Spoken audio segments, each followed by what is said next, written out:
Hello, homies, and a very warm welcome to Homeopathy Hangout.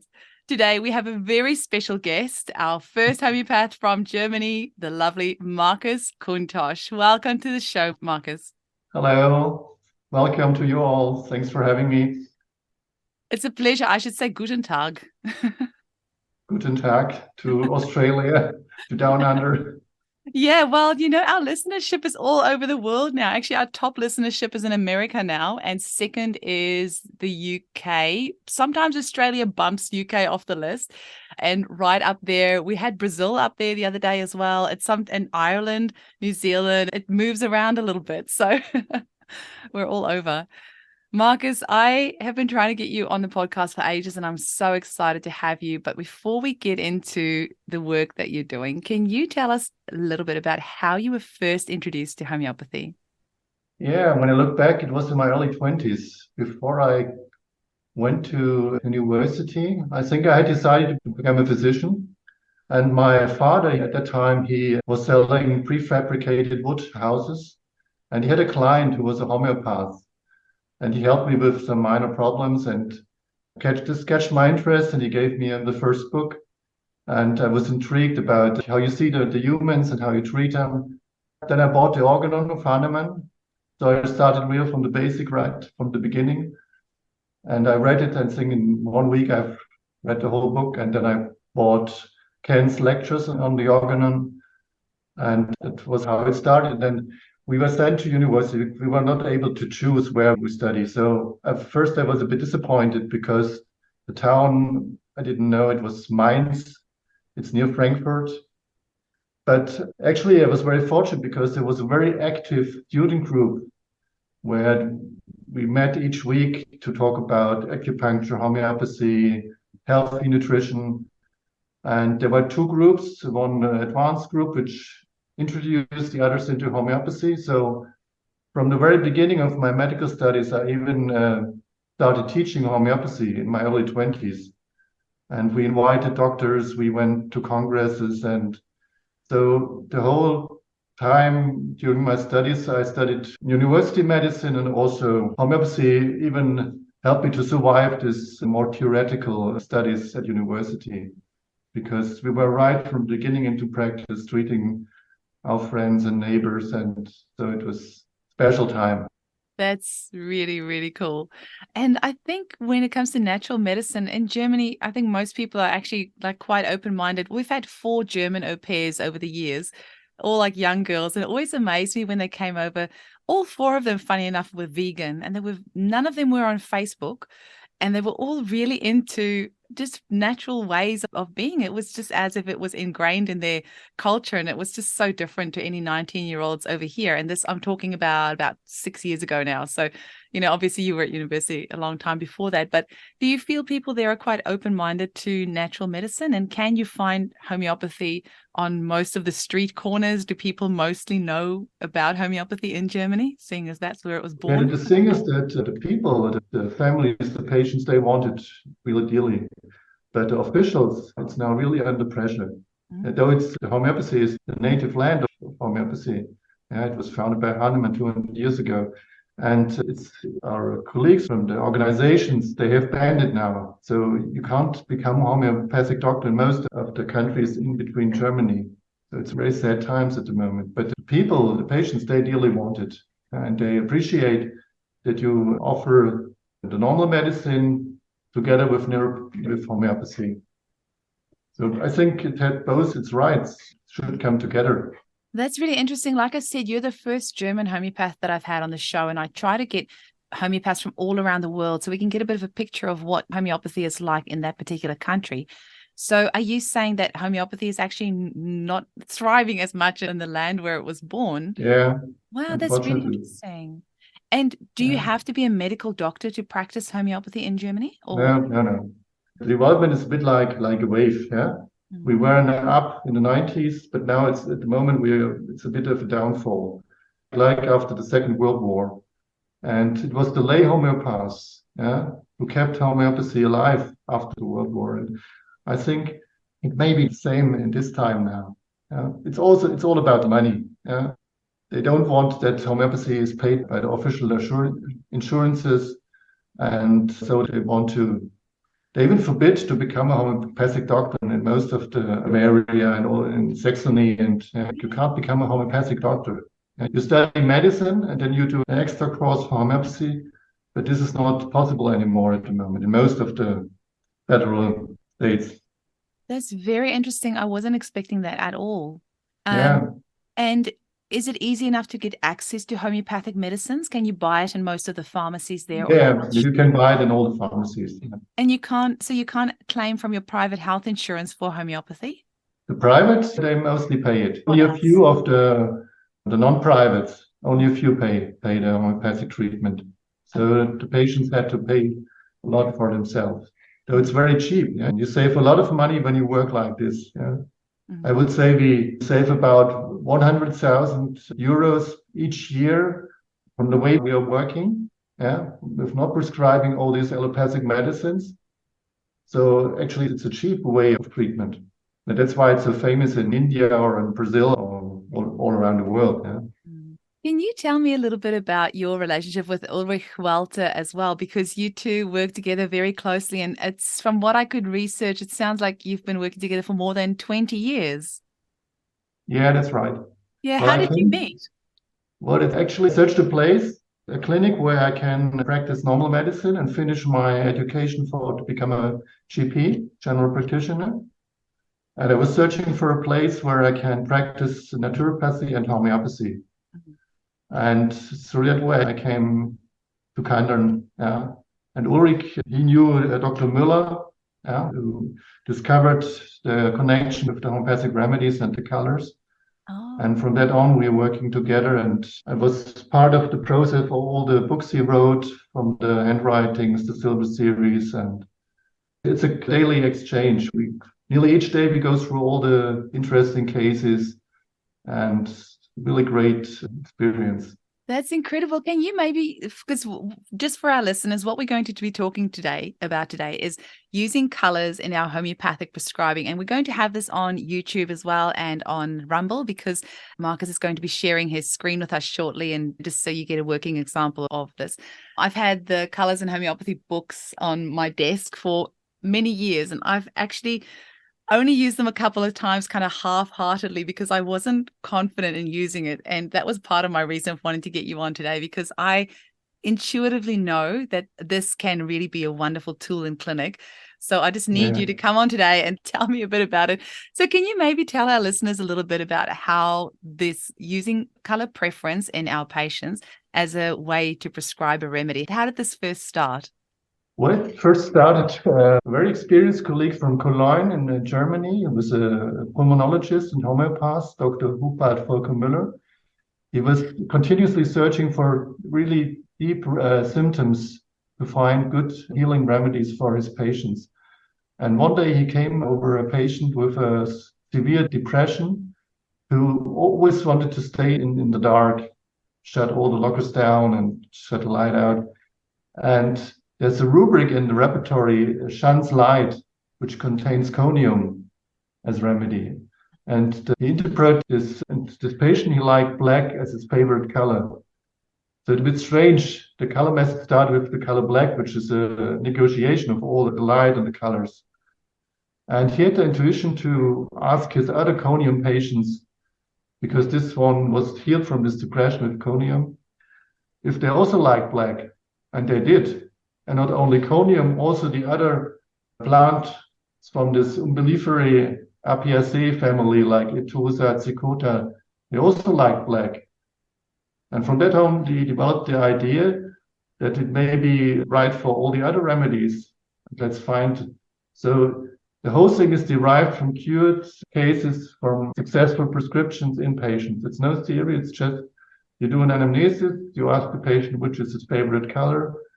And then when it works, when you get much better or really even healed, you note it down.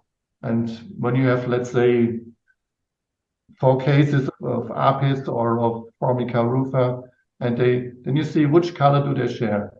For example, I just looked up formica rufa, the red ant, and we have 4 cases, and they all have to do with hand problems. 2 had severe eczema, 1 had tingling in their hands, And the color which went through all of them was 10C.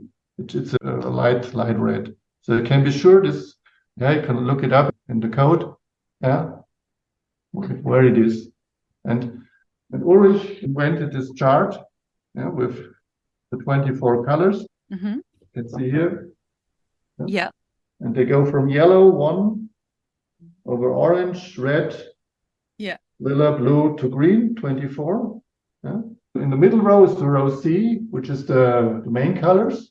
And when you add white, you become the lighter ones. And when you add black, you become, in all you get 120 possibilities.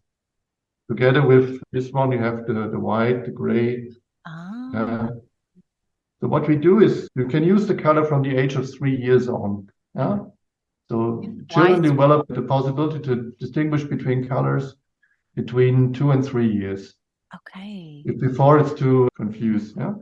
And this matters very much. And you do a normal anamnesis, and afterwards you can ask the patient which color do they like. Mm-hmm. They can choose 1 or 2 or 3. Yeah? And you just, even they straight away, I like orange, and then you can go directly to this area. It's just to narrow it down to the right. So maybe you can choose 4C. And then you look in the repertory and the color repertory on the orange, the color code 4C, which are the remedies which are in there. This is the orange 4C. You can see the acids, for example, phosphoric acid or sulfuric acid. You see some lacs, like Leo, or some spiders. Yeah. And it's the same grading as in the, let's say, the complete or the synthesis repertory. You have three grades. Yeah. And with the bold one, you have at least 2 or 3 confirmed cases with confirmed handwriting, which also looks similar. Yeah? So have you included the handwriting in that as well? Yeah, you use the handwriting also as a confirmation symptom. Okay, so if that's saying bold, has that included the color confirmation and the handwriting confirmation? Yes. Okay. That's fascinating. And so if it's just a normal font, then it would have, say, 1 confirmed case. And if it's italics, say at least 2 cases. Okay. Also, I think some are also derived, which are not confirmed yet. Okay. When Müller started in his first book, I think there were 24 remedies with their colors, and now it's over 1,000. Over 1,000. Yeah, and it's free on the website homeo.de. Yeah, and we make updates every now and then. You can see the changes when you click here.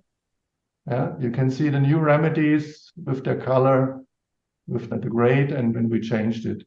Oh, that's amazing. So this is like, it's a work in progress. So for any of our listeners, it's a constant work in progress. Yeah. And I think you have a case of a new remedy, which is not known before. There's a new proving, you prescribe it, your patient is cured by it, and let's say he's chosen 3 colors, and then you got another patient, and then his colors, and you look which colors do both of them have. Yeah. So if you take the first remedy, which is added here, this is a mushroom we proved 2 years ago. Yeah. And the theme was breaking of your vertebral spine. Yeah. And the mushrooms had a lot to do with actinide series, with decay, with old age. And these both were ladies at their mid-80s with spontaneous fracture of osteoporotic bones in their column, in their lumbar. The lumbar vertebrae broke spontaneously due to osteoporosis. Wow. And they have incredible severe pains. Yeah, the one couldn't sleep. They even took severe painkillers. Yeah, and this remedy greatly helped them both. Yeah, it was a proving symptoms, the feeling that the spinal column was broken, even by force. And I just said these 2 ladies, they are just before their death, they're over 85 now. Yeah, their bone is decaying. So let's try it. Yeah. And within a week, the one could stop all the painkillers, the other could walk again. Yeah? And both choose the color 810D, and even had a similar handwriting. That's how it works, just in a nutshell. It's very, very easy in one way. That's very cool. And I see the date of change there is the 1st of June. So it's just over a week ago that this was updated. Yeah, yeah. And can you tell me about that trust column? I see some of them has 1 and 2 and some say deleted. What does that mean? So one is just we have just 2 cases now. Yeah. And deleted this, you see, dysprosium sulfuricum. Yeah. It was in 810D, which is red. But we've now more cases, and we see that they all choose darker blue. Okay. Yeah. So it's moved from dark red to dark blue, and that's why it is deleted. And so the trust is you get upgraded when you have more confirmations from new cases. So for example, if you have a case and he has chosen, let's say, yellow, 1C, yeah, and you have continuing years, you may have 2 or 3 other cases which show that it's not yellow, it's more orange, yeah, then you will delete yellow and go to orange. That's So it's amazing. a constant checking, it's finding out the essence. Yeah. And is it just from yourself and from Ulrich that this is done, or are there other homeopaths that contribute to the colors? Meanwhile, we get confirmations from all over the world, from Canada, from Peter Tuminello from Australia sometimes, and from colleagues from Ireland. So it's like your podcast, a real global thing now. It's amazing. Slowly Actually, growing. Started with a small seed, and now it's becoming a big, wonderful tree. And when I was interviewing Peter, he did tell me that he really likes using the colors in his clinics. So that's really cool. Yeah. And it's also worth mentioning that you have some of those colors on your website on homeo.de, but obviously people's monitors can present the colors quite differently. It can look wildly differently from one monitor to another. Exactly. I just saw it a week ago when I did a Zoom interview with a lady. And when I showed her the color charts, I saw that it was very different when I saw it on the monitor. So to work with it, you really need the book. Yeah. Yeah, definitely. And the book is it doesn't matter if you have the first one with the spiral binding or the new editions, where you show it like that with the overview of all the colors. Yeah. I was actually wondering whether this is something that I could put up on the wall in my clinic, like as in have it there permanently. But then I was wondering, do you think it would be, maybe I'm overthinking this, do you think it would be something to have on the wall permanently? So as you're doing a consultation, a client would kind of be like looking at it and then you ask them at the end and then they've kind of had time to look at the colors? Or do you think it's better to do it spontaneous? So just open it up, say which one intuitively do you resonate with, and then close the book again? I think both has its pros and cons. To be spontaneous is the best way. If you don't think too much, you get the best results. But I know from many colleagues, they have an extended color version as well, which is available as a poster. Yes. Yeah? Okay. And then you can hang it as a picture on the wall and the people can choose from that. Yeah. But maybe we can demonstrate it with you that maybe it's an easy way. Sure. I'll be happy to be a guinea pig. Do you want me to tell you my color? Do you already know one? No, well, I always like the teals. So I would probably, if I had to choose, I would probably go C19 or maybe even D19. Let's go D19. Yeah. I always intuitively just go for the teals. Yeah. These two here. Yeah. Yeah. Okay. Yeah. And what do you do if somebody can't make up their mind? Yeah. First, you can start in many different ways. You can start with this one. So you can ask, do you prefer more this side with the colors or more this side with the gray, black, and white tones? Okay. Yeah. So you just always try to narrow it down. So when they choose, for example, this side, then you can go further to this side with the gemstones. Yeah. Oh, the gemstones. Where on this side you have more the yellow, orange, red ones, which are more the warm colors. Or this side with the blue, turquoise, and green ones, which are more the cold colors. Yeah. And let's say if you like you choose this one. Yeah. And especially children and women like this side. Yeah. Yeah. No wonder. So, and when they've chosen the blue side, then you go to this side. Okay. The aim is to narrow it down to one number.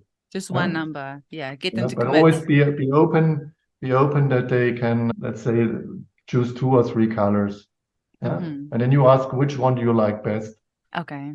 And if they still have difficulties, you can ask, for example, is there a color you don't like at all? because you can use the color as a good general symptom, like a food modality. Yeah. It's important if they have a connection with it. Or a complete Somebody likes, oh, aversion. I like this one. It's, this I like my whole life. And there's energy in it. Because in a way, the color reflects an inner mood and inner feeling. That makes it a very deep symptom. Yeah.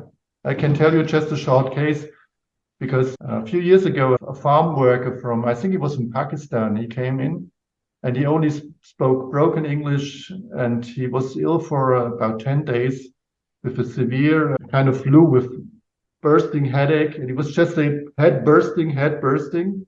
And he took severe painkillers, and there was not much you could bring out of him. He was a bit of a somber guy, dark, open, white, fearful eyes, just, pain, head bursting. That was all he said. But what can you do with it? Man, you can give him belladonna or a pain remedy. But the color he choose a dark blue, really dark black blue. This one here, down here, which is the darkest blue you can get. And when you look in the repertory under the rubric head pain bursting, you find belladonna, of course, but you find also capsicum. And it's the only remedy in 40 green in this rubric. Yeah, and capsicum is very similar to belladonna, with this congestion to the head, bursting pain. You have this anxious expression, high fever. And when you look in the proving, Hahnemann already described it in his proving in 1800. So it's a 200-year-old proving. Yeah, and this remedy helped him beautifully. And you could easily distinguish the remedies in the rubric through the colors. Yeah. So the high-graded remedies in this rubric are, I think, sepia, Natrium muriaticum, belladonna, bryony, and belladonna they like a light yellow, and bryonia they like olive, and Natrium muriaticum they like turquoise. So you can easily distinguish the remedies with the color. Interesting. And when you also have the handwriting, then you can look in the handwriting. There's a book from Ulrich as well, with over 700 handwriting samples for the 300 main remedies. And of course, we have much more now here. And then you can lay the handwritings aside, and you can show it maybe. It's just such a pity. Like all my intake forms are online these days, but it's. Look, this is, for example, the handwriting of belladonna. Oh, yeah. Are all your intake forms still handwritten? Your main intake forms? Yeah. We ask every patient to give us a writing sample. Okay. We give them a blank paper, and they can either write down their main complaint or a dream. And if they don't know what to write, they just can copy a text. Okay. We give them. Okay. Yeah? But unfortunately, we live in times that most of the people don't write cards or letters anymore. It's a pity, but because the handwriting in a way is the giving structure to your character. For example, the barium handwritings, they're very tiny and they have no self-esteem. Whereas lithium, a bit like manic, yeah. Yeah, we have the. Oh, that's fascinating. Well, there's clearly something to that, because they do have, the police has been using specialists for years to check handwriting, and people do have a certain style. I don't know what it says about me that my handwriting changes all the time. And within the same sentence, it will change very quickly. It's possible as well. Yeah, you see this, for example, in the remedy scandium, which is a state where they don't decide which way they should go. So you see this in the handwriting. Once it turns to the left and it's upright, and turns to the right. So you can see this trait of character in the handwriting. Oh, that's interesting. But we only look for the similarity. We don't analyze it like a graphologist does it. Okay. Well, maybe I can show you. Oh, is that the word? Okay. And just quick question as well, Markus, where can people get hold of the color book and also the handwriting book? I think I ordered mine from Narayana. Yeah. And they ship worldwide. Our clinic is in the same house as the publishing company. Actually, the publishing of Narayana was reborn from the production of the color book. No, are you serious? Yeah, I am.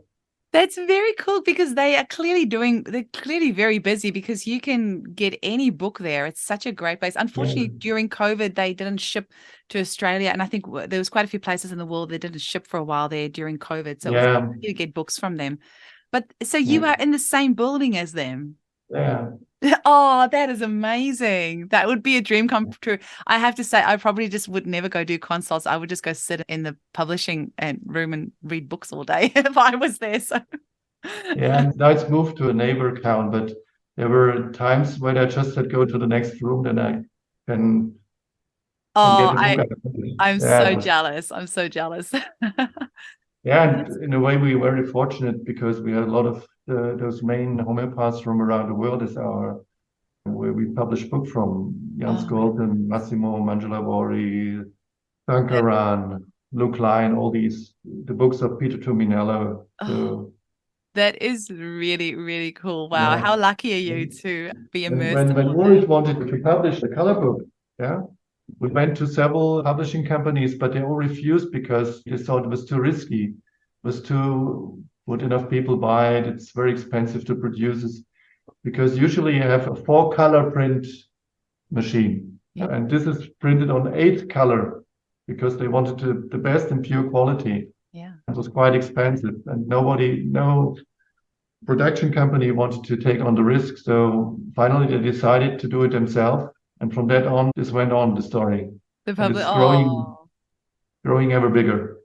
Oh, that's beautiful. I love that. That's nice to get the little bit of a side story there as well. So, can you tell us maybe a few more cases of how you've used this in your clinic? And do you use it with every single client that comes in? Do you find people's preferences change? Like the clients that you've treated over the years that you've been a practitioner, has their color preference changed over the years, or does it tend to stay quite consistent? It is possible. Yeah? It can change even, especially in children when they grow up. You Mm. don't stay in one development stage for your whole life. But we have cases. Let's say just yesterday I talked to a woman.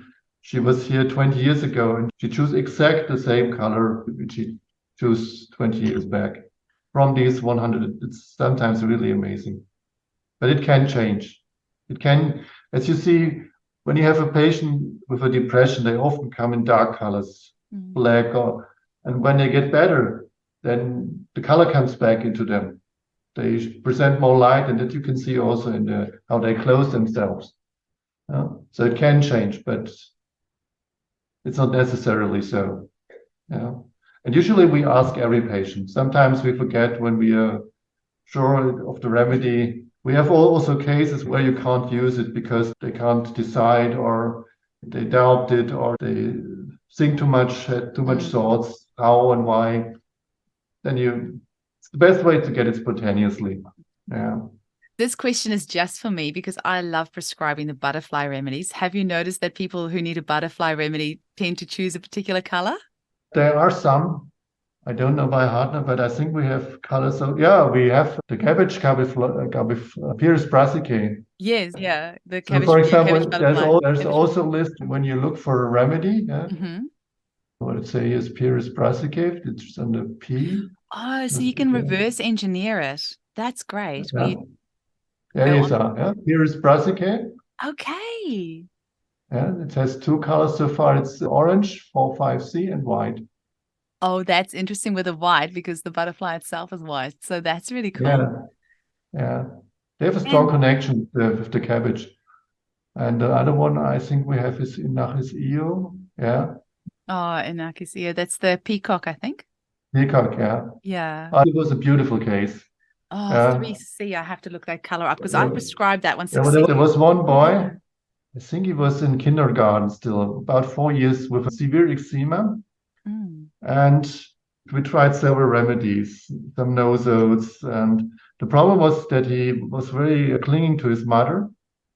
And that way that he, even when he was in kindergarten, he ran away. Yeah. He was so in panic that his mother would leave him, that he was abandoned by his mother, that he didn't listen to the nurses there. He just ran away, even on a big street. So it was quite dangerous. And he was very restless. He never sit still. And at one point, what shall I do with this child? I didn't see the remedy.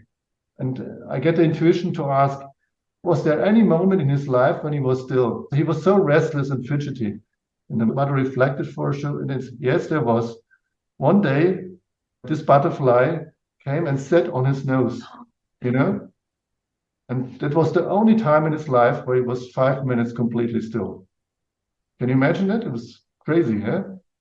So I thought maybe his remedy came right to him. Yeah. And I gave it and he improved. It's only not only his skin improved, his fear of being abandoned improved, yeah. And the butterflies have a lot with theme of abandonness and yeah. Oh, that's amazing. I have used peacock butterfly.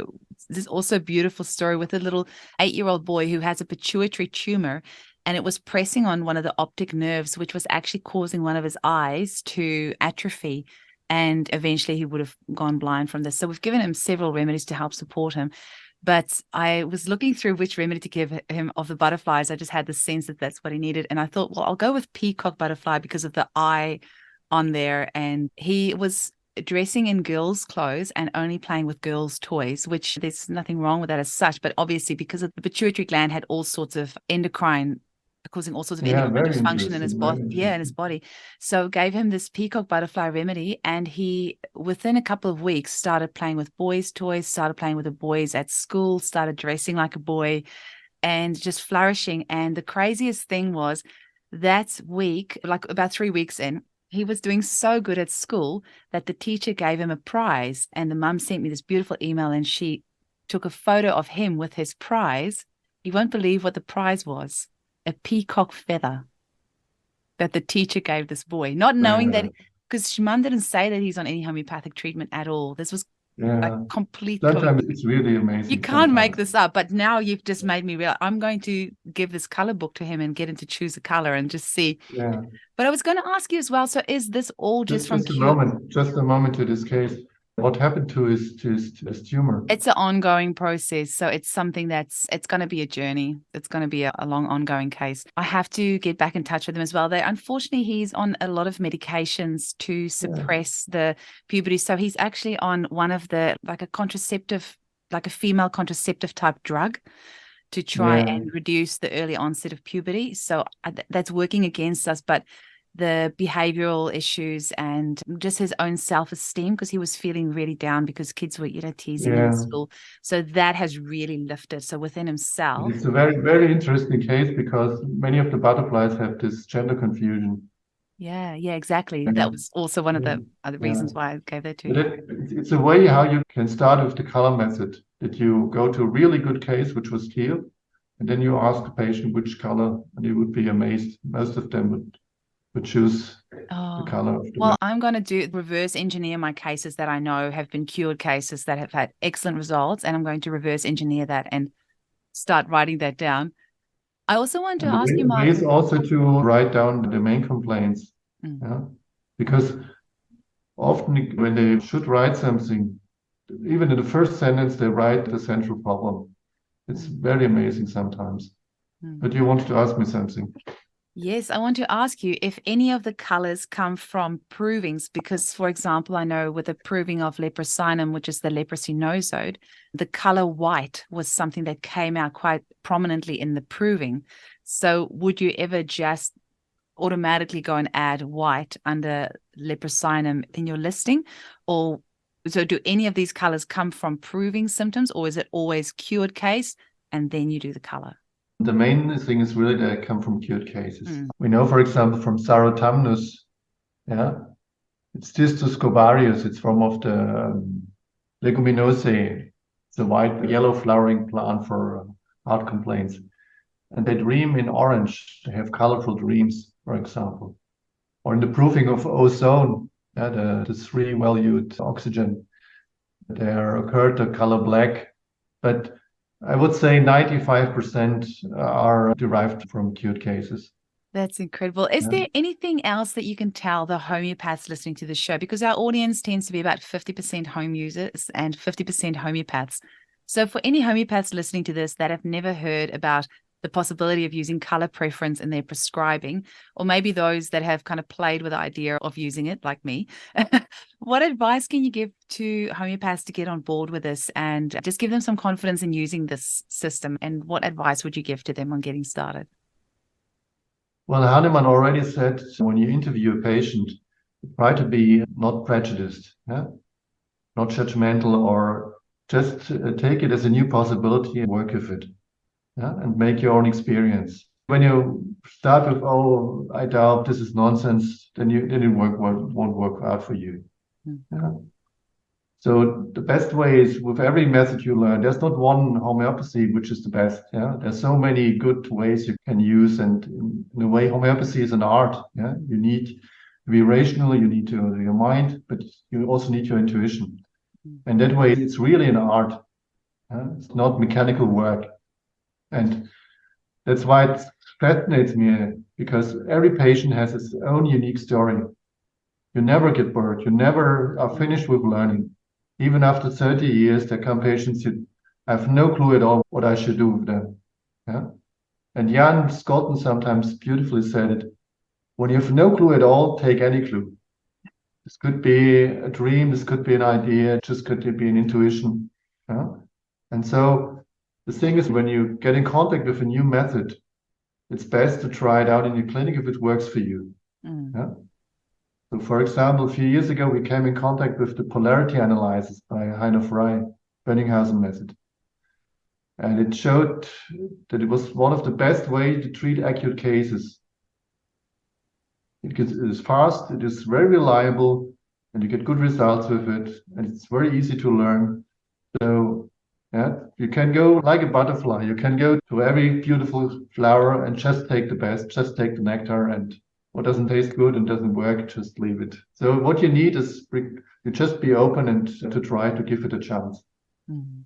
And you will see children, they love it. Yeah. But when you stick to all, it should be done like Hahnemann did it, and very strict and rigid, I think it won't work for you. Uh-huh.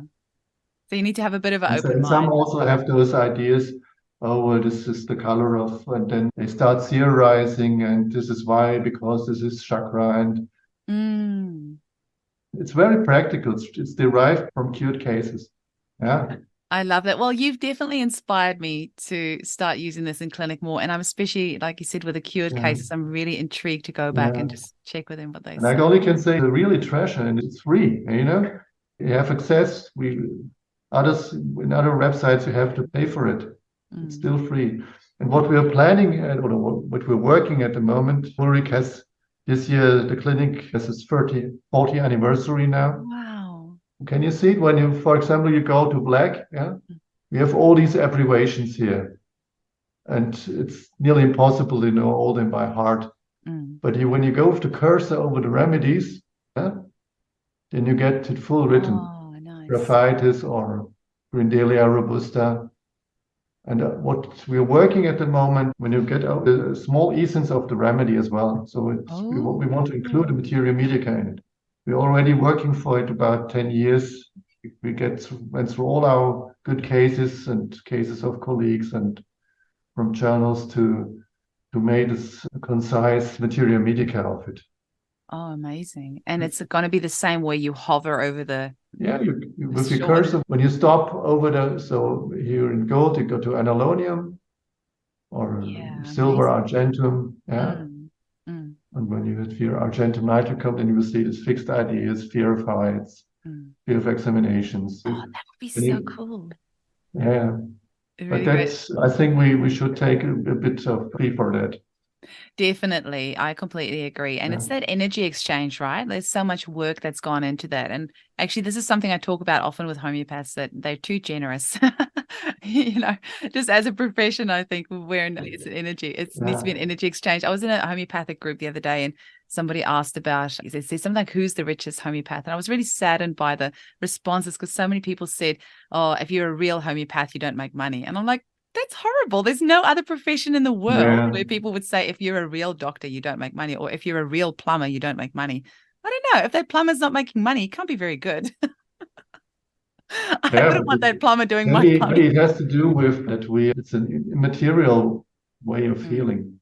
Yeah. And we're living in a complete materialistic work, which But I think at the moment it transforms. It will take a few more years, but more and more people recognize, especially what happened in the last 2, 3 years, that there's something which is more important. Yeah, absolutely. And when you look at what is the development with all this artificial intelligence, and there's one movement which the technical side wants to take over everything. But what we have been shown in the last years, we need a physical interaction. Yes. We are humans, we are not machines. Yeah? A machine will never be able to give you empathy, a warm human contact. Yeah? Absolutely. And what you see now, that similar people, they connect through the internet, yeah, like we do now. This wouldn't have been possible 10 years ago. Yeah. So in a way, we can use these techniques, but in a good way. Yeah. You only do to anamnesis via internet now, via Zoom, but you can't examine the people, and you get so many good information from examinations, and it's in a way it's not the same. Yeah.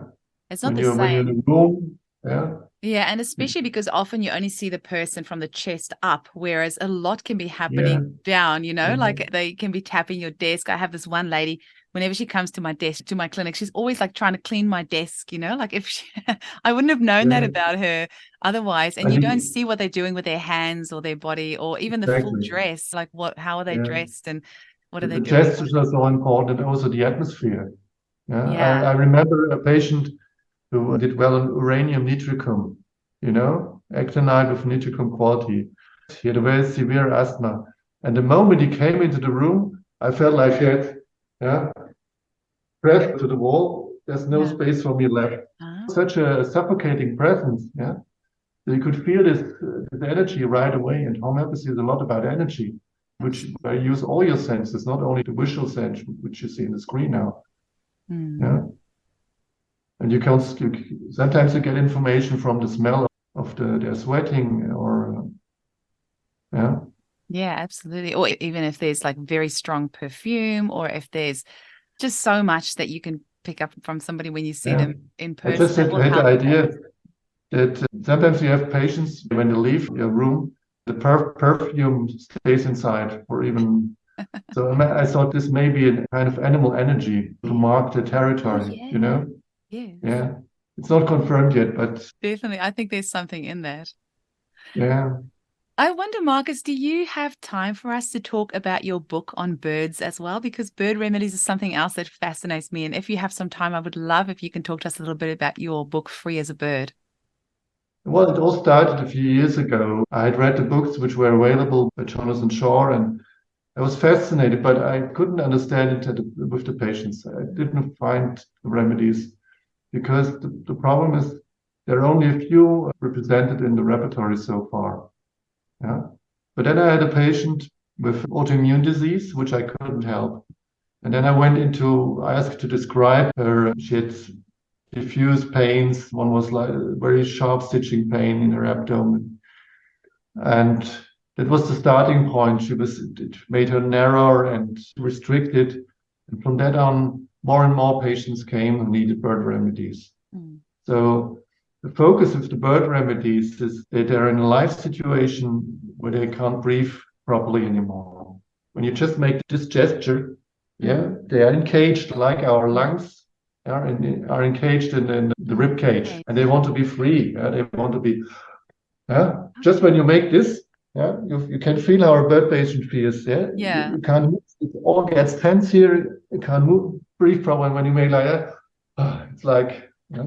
And from that on, you can, and most of them have problems with their neck or their shoulders, and I found out, for example, that the remedies from the crow family, the raven and the magpie, and some carrion crows, they are good for inflammations of the shoulder, pericontritis, the shoulder, And I had a patient, she always made like that. There I have the pain, like a bird picking on there.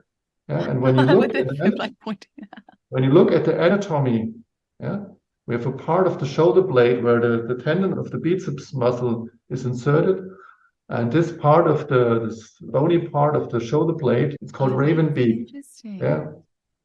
because it resembles, and she even made exact this gesture how this bone looks like this. Yeah. And I think, at least 10 cases now from this Pro family, with some were even operated on the other side, and it started on the lateral side, and which became better with remedies from, one was, I think, jackdaw, one was carrion crow, one was raven. Wow. Yeah. I have to tell you, I've only prescribed Raven once, and it was with a little boy who I was just tearing my hair out on what to give him. And the only thing that I could go on, because sometimes when I've done a couple of prescriptions and it hasn't worked, then I just sit there and I'm like, okay, just empty mind. Just what is the feeling that you get from this child? And it's only ever been video. They're on the other side of the country. But the boy, he talks like that. And he's only 3 years old, and that is his normal way of speaking. And we have a lot of crows or ravens here, and they're always like, like they sound is so annoying. And this little, 3-year-old boy, that is the way that he talks, like literally, that's how he talks. So I'm like, I'm gonna give you Raven just because I don't let that is what you sound. I have no idea what to give. And you actually just reminded me, I need to go follow up with them and hear how they're going. It's amazing.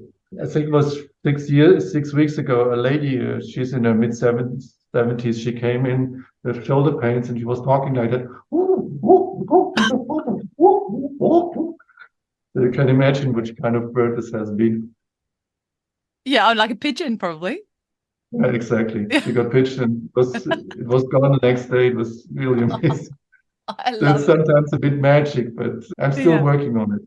So what are some words that clients will use or things that they will do that, like a homeopath is not familiar with prescribing bird remedies? What are some clues that might alert them to the fact that maybe this is something from the bird kingdom? You've mentioned a few things, but what are some other words or gestures or pathologies that you might think of prescribing a bird remedy for? A situation where they're feeling caged. Okay. To press down to the duties they have to do. Birds are airborne creatures. Yeah, they are light built, and they are airborne but earthbound. Yeah. So if you take, for example, very typical situation for the red-tailed hawk, for example, is that you have a husband who has a stroke and is paralyzed, and from now on you have to look after him 24 hours, 7 days a week. And your own space is completely limited. You don't feel, so it's all about feeling narrow, no time for yourself, and you want to be free. And in red-tailed hawk, for example, in Buteo, Jamaicensis, it's a situation that you have to look for a disabled or paralyzed partner. Yeah, it is a common situation you find quite often. Yeah, you actually making me think of a client. And the birds, they have a higher metabolism than they have higher temperature. We have 37 degrees Celsius and birds have 40 degrees.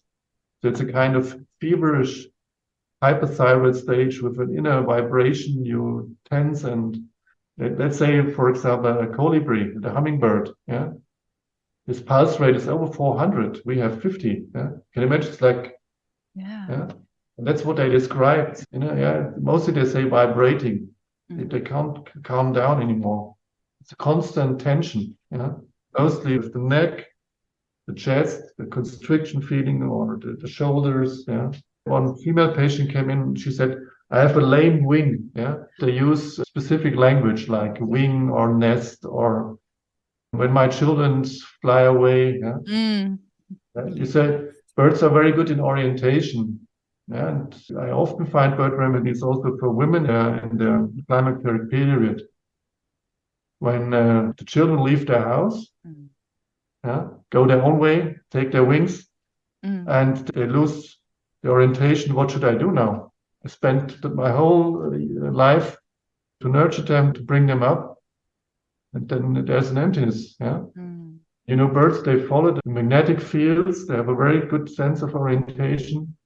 And bird remedies can bring back the orientation in these women. That's really interesting. And clearly it sounds like hyperthyroid type cases would probably do well on this. Also, can you think of it. And are you saying like maybe asthma cases as well with that trap? You were saying like if Yeah, expanding? Yeah. Oh, interesting. problems with breathing. Mm. Yeah. Absolutely fascinating. Is there anything else that you want to share about the bird remedies? And once again, I'm guessing people can buy the book from Narayana. Are there any other? Actually, I'm working on a second edition because I have now material for a second book. But writing a book takes a lot of time. You can distinguish a bit the groups of birds. Yeah, the raptors, for example, they often make this gesture. Yeah, when they The talk about claws. that's how the claw feeling, or they have sharp stitching pains. And the water birds, of course, they have a lot of they can have connection with water, with seas, Mm, or with the yeah.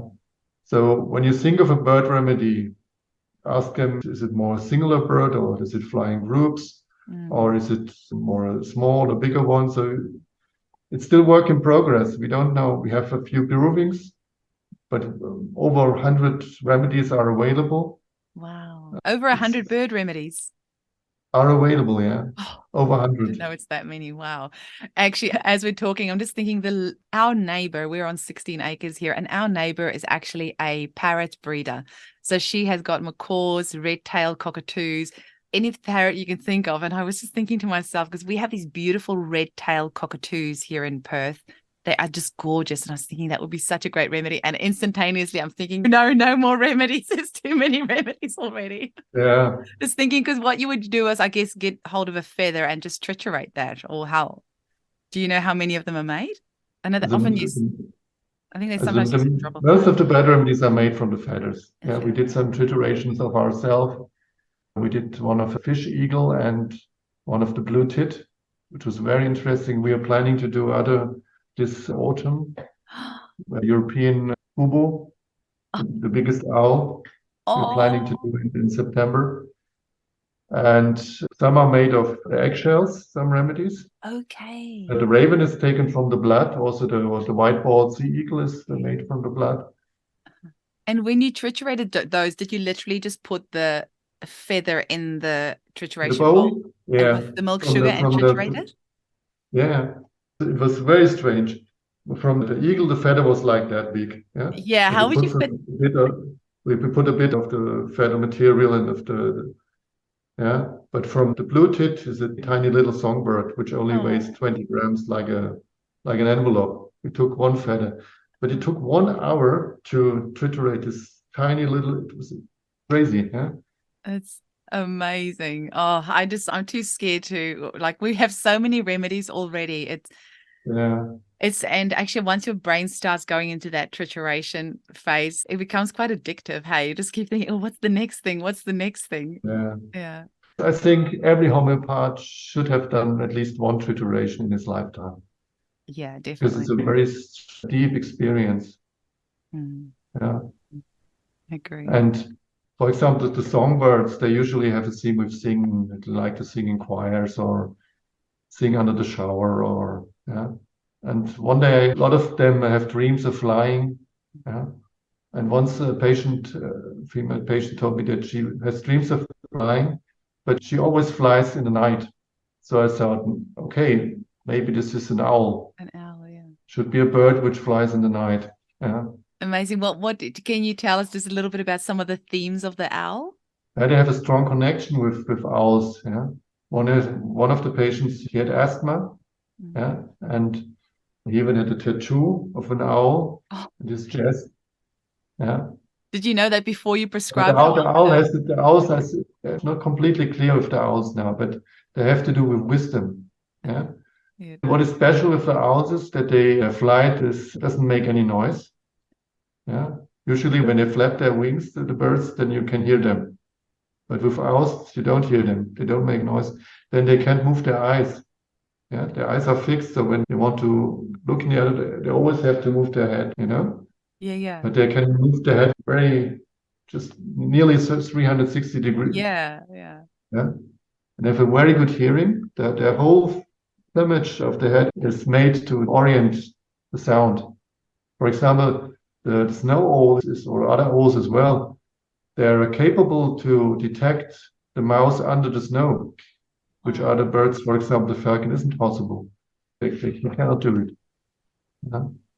Oh, So that's they have all their specialties. Yeah.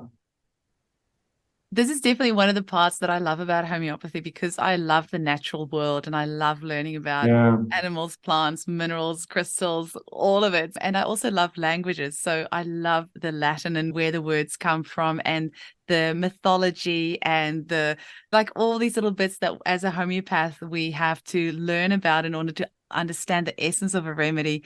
It just makes our job so much more fun. Hey, and you just Yeah. really fall in love with the world around you all over again. And then when you see that energy expressed in a client Yeah. across the desk from you, then it's really beautiful. Yeah, Yeah, I it's was real life. You yeah. find it in films, you find it in stories, you find it in the nature, the energy, Mm. and they connect unconsciously with the energy which they like. And in a way, it's the same with the colors. Yeah, you connect with the color, with the Resonance. color is a kind of a wave. Yeah, Yeah, it's all about resonance in a way. it really is. Actually, when you say it from that point, it completely is because the colors, they're just frequency waves, energy, and it makes sense that you would Yeah, vibrate with that particular energy. yeah. Just a few weeks ago, a colleague from Holland, St. Ulrich, and he wrote, yeah, he had a teenager with a goiter, so a swelling of the Yeah. thyroid. And 14B she chose. There's a light violet. Yeah? Yeah. Oh, And it's under beautiful. there yeah, he found histaminum muriaticum. Yeah. And he gave it to her, and within 10 days, the goiter was gone. Oh, no. Unbelievable, yeah? Did he find that from the color or was it a cured case and then he contribute? No, no. He saw the colors and looked through the remedies which were in No. there and thought which would be best. Yeah. Did you say Histamine his? muriaticum is, histamine is a Yeah, hormone his. which is severe allergic reactions, and it's a kind of hectic energy. Yeah, they can't wait. They get angry when they have to wait, for example. Yeah, so it's a very Yeah. restless energy. Yeah, Which can be very thyroidy anyway, that yeah. restlessness. I've never So, heard of so histamine and it's muriaticum. easier with smaller rubrics. Yeah, Mm. when you, for example, when you start with this white yellow, you only have three remedies in there, which is azarum, bufo, cicorium. Yeah. And cicorium is in a way, it's a bit like Zina and chamomile, but in a more extensive way. And so when you have the story of a child with recurrent infections with high fever, which is very rebellious, and you hear the story that it is an unwanted child, yeah, unwanted pregnancy, even Mm. to the extent that the mother wanted to abort the child, Mm. then think of cicorium because it's a beautiful remedy. Yeah. Wow. I will do that because I actually, as you're saying that, I have a couple of cases of that. So I'll go and investigate that one. Holy moly, Marcus. I think you've opened up a whole new world for so many homeopaths listening to this episode. It's certainly, my mind is definitely blown. I was going to ask you about the client with the owl. When you said about the tattoo, did you know about the tattoo before you prescribed the owl, or did you find that out No, afterwards? no, he showed it to me afterwards. Oh, And that's he even told me that he did his master thesis about owls. Yeah, amazing. I had a client I prescribed the blue morpho butterfly, and she was wearing a long sleeve t-shirt. And after I said that to her, she pulled up her sleeve, and there was a blue butterfly tattoo on her arm. yeah. She did But amazing. you had to be careful because Yeah. it's only one symptom. Yes. And you need at least three that you can sit on a chair. You need at least three legs, as Herring said. So Mm. if one comes in with a beautiful teacher of let's say, a wolf on it, Yeah. it doesn't automatically mean that he needs luck in him. Lupinum. Mm. Yeah. So don't Absolutely. be, if you, with the birds, when we come back to that, when you ask them if they want to transform in one of the birds, let's say 80 to 90%, they say, I want to be an eagle. Yeah. So you can be distracted very easily in the wrong way. Yeah. Mm. Definitely. When it fits, it's very nice, but Yeah. you should take it with care. Definitely. Like I did with that Raven prescription I did. That one was completely, I sent her the remedy free of charge. I was like, just try this one out for me because this is me just grasping at straws. So I'm intrigued to go get back to her and see if she noticed any difference with that remedy. But that one was just, I didn't have much to go on in that. Marcus, you have completely blown our minds today. And I know so many homeopaths listening to this today are going to be in touch and start using this because it definitely resonates with me. I'm really excited to start using this. Like I said, this book's been sitting on my shelf for a while, but it will definitely get used now. And I definitely want to get your bird book as well because as you were talking, I was thinking, oh, there's a few cases, especially I've got a lady who looked after her husband for many years and he's passed away now, but we're still stuck with that energy there. And I've used some remedies, but I haven't tried a bird remedy. So I'm really excited to try that Yeah. with her. Is there any final message that you want to leave our listeners with? And apart from the homeo.de website, is there any other way that they can get hold of you and purchase your books? And are you still taking on clients? Just tell our listeners final message and how they can get hold of you and engage with you. Yeah, it was through our website. There's the website homeo.de. And we still take clients. We make appointments from all over the world, be it Canada or wherever else. And when the books you can buy at narayana.de. I can write it down to you, or you can put it in the chat Yeah, I'll afterwards. put it in the show notes. And well, I think homeopathy is a lifelong learning process. You're never finished. And some people, they are overwhelmed by all by this amount of possibilities and remedies. But I think the main thing we should know is that we should stay open. If we don't know nothing, we may know everything. If we are like a blank paper, then everything will come to us. We just have to be open, and it's not so much of thing, it's try to get in contact with the heart, which is the energy. And that you can then find good remedies for your patients.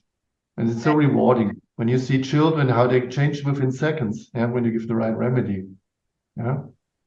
It's sometimes very that you can't pay for it. You can't give gold for it. Yeah. When you see a diseased or distressed child, or the interaction of child and the mother gets healed. Yeah. It's beautiful. That's a beautiful message to leave us with. And I just want to say thank you once again for your time and sharing your knowledge with us. I am so excited to start cracking. All my clients are getting emails this weekend. All my cured cases are getting emails this weekend with a picture to tell them to choose a color. You're very welcome. It was Thank you very so nice much, to Mark. talk to you. Dankeschön. Bitte. Bye bye. Bye.